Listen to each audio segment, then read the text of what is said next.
नमस्कार दोस्तों, आज हम आपको शरद पूर्णिमा की कथा पूजा विधि बताने जा रहे हैं, जिसे स्वयं ब्रह्मा जी ने नारद जी को बताया था। तो चलिए शुरू करते हैं। शरद पूर्णिमा का दिन अपने आप में विशेष महत्व रखता है। एक समय की बात है, देवऋषि नारद जी के मन में यह बात आई कि सर्वश्रेष्ठ व्रत कौन सा है। उन्होंने ब्रह्मा जी से पूछा। ब्रह्मा जी ने उत्तर देते हुए कहा, हे पुत्र, परम गोपनीय व्रत मैं तुम्हें बताता हूँ, जो सुख सौभाग्य अटल सुहाग देने वाला है और परम पूजनीय पापनाशक व्रत है। इस व्रत को करने से सौभाग्यशाली स्त्रियां परम सुहाग पाती हैं, इसलिए यह व्रत स्त्रियों को अवश्य करना चाहिए।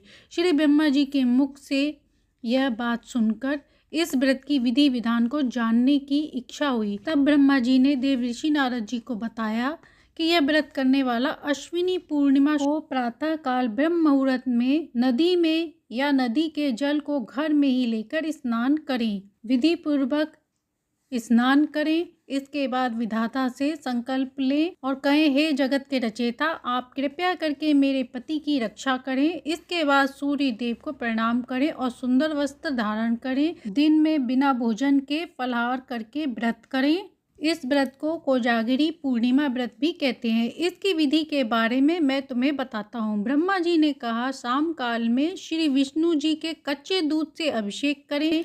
प्रतिमा अपनी सामर्थ्य के अनुसार सोने या चांदी या मिट्टी ले सकते हैं। भगवान विष्णु व माता लक्ष्मी जी की विधि पूर्वक पूजा करें। कच्चे दूध से स्नान करने के बाद शुद्ध गंगा जल से स्नान कराएं। उसके बाद पीले वस्त्र धारण कराएं। इसके बाद प्रार्थना करें, हे प्रभु, आप हमारी रक्षा करें, मेरे पति की दीर्घायु करें, उन्हें धन संपत्ति प्रदान करें। इसके बाद ब्राह्मणों को भोजन कराकर तारों को देखकर स्वयं भोजन करें। यह अश्विनी पूर्णमासी को किया जाने वाला नक्ष व्रत कहलाता है। भगवान जब तब से जितने प्रसन्न नहीं होते जितने कि इस व्रत को करने से प्रसन्न होते। इस दिन कपूर से भगवान की आरती करने पर गाय को दान करने का पुण्य प्राप्त होता है। उसके कुल बैकुंठ में वास करते हैं। जो केसर युक्त कस्तूरी अर्पण करता है वह भी बैकुंठ प्राप्त करता है। जो स्त्री वस्त्र का दान करती है कपड़ों की लड़ियों के बराबर बैकुंठ में वास करती है। जो गहने दान करती है उससे ब्रह्म लोक की प्राप्ति होती है। जो स्त्री हृदय में श्री हरि का नाम लेती है वह सदैव सौभाग्यवती पतिव्रता बनी रहती है। शाम काल को श्री हरि के पूजन के बाद प्रार्थना करें और कहें, श्री हरि भगवान,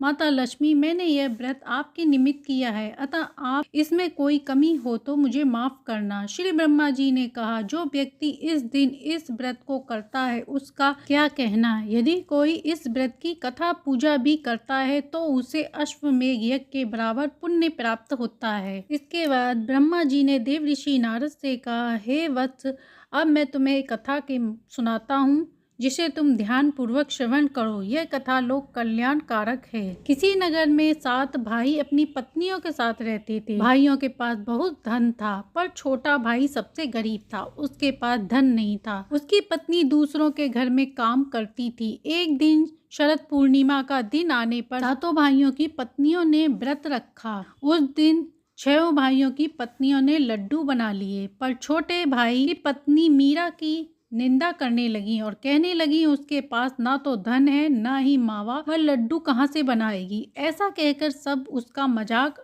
उड़ाने लगी। और पूर्णिमा की शाम को 6 पत्नियां उसके घर गईं और बोली, चलो पूजा करने चलते हैं। मीरा बोली, दीदी आप चलो, मैं बाद में आऊंगी, क्योंकि उसके पास पूजा करने के लिए कुछ नहीं था। उसकी 6 जेठानियां बोली, नहीं, हम तुम्हारे साथ ही जाएंगे। मीरा उदास हो गई। वह सोचने लगी, अब क्या करूं।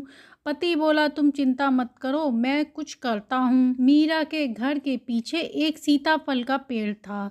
मीरा का पति वहां 7 सीताफल तोड़ कर ले आया और कहने लगा, लो तुम इन्हें थाली में सजा लो। वहां जब सभी लोग पूजा कर लें तो तुम बाद में पूजा कर लेना, कोई नहीं देख पाएगा। मीरा उन सबके पास पूजा करने बैठ चली गई। 5 जेठानियां बोली, पहले तुम पूजा करो। मीरा ने बहुत मना किया, पर उन्होंने जबरदस्ती मीरा को पकड़कर पूजा में बैठा दिया। पंडित जी ने उसकी थाली ले ली। इसके बाद ब्रह्मा जी ने देवऋषि नारद जी को बताया कि जिसके मन में सच्ची भक्ति होती है भगवान उनकी स्वयं सहायता करने आते हैं। ब्रह्मा जी ने बताया, जैसे ही पंडित जी ने थालपोस हटाया उसके स्थान पर 7 सोने के लड्डू दिखे तो वह सब आश्चर्यचकित रह गए। यह सब देखकर 6 जेठानियां पूजा छोड़कर घर आ गईं और अपने पतियों से बोली, जाओ अपने भाई के पास और पूछो सोने के लड्डू कहाँ से आए। अब सभी भाई भागे भागे अपने भाई के पास आए और उससे पूछने लगे। मीरा व उसका पति बोला, हमने तो 7 सीताफल रखे थे, हमें नहीं पता ये लड्डू कहाँ से आए, हमने तो उस पेड़ के पास से